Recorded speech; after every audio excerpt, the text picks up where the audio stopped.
Version 2 start பண்ணோம். நாங்க செத்துதான் போனோம். நேத்து எங்க ஊர்ல இங்க ஒரு பாலம் வச்சுக்கிச்சு.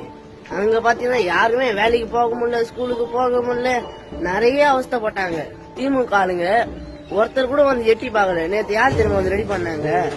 விஜயனோட கட்சி கொடிலாம் கட்டிட்டு கார்ல வந்து அவங்க எல்லாம் மேஸ்திரி வச்சு ரெடி பண்ணி விட்டுட்டு போனாங்க. திமுக ஆளுங்க ஒருத்தர் கூட வந்து ரெடி பண்ணல. இதுதான் உங்க திமுக ஆட்சியா? சொல்லுங்கயா. நேத்து உங்க அப்பா, இன்னைக்கு நீ, நாளைக்கு உன் பையன், நாளைக்கு உன் பேரன், நாளுக்கு நாள் உங்க குடும்பம் வந்துட்டு இருந்தா நாங்க எங்க போறது? சாகத்தான் சாகணும். சிஎம் பண்றது எதுக்கு? மக்களுக்கு ஒரு பிரச்சனை அவங்க கூட இருந்து வழிநடத்துறதுக்கு, அவங்களுக்கு உதவி பண்றதுதான். ஆனா நீங்க ஓட்டு போட்டா போதும் உங்க வேலையை நீங்க ஆரம்பிச்சிடுறீங்க. இனிமே ஒண்ணுமே பண்ண முடியாது. 2026 அண்ணனை உள்ள இறக்குறோம். நீங்க எல்லாம் பிளாஸ்ட் ஆயிருந்தீங்க. யாரெல்லாம் டிவிக்கு ஓட்டு போடுவீங்கன்னு கமெண்ட்ல தெரிவிக்க விட்டுருங்க.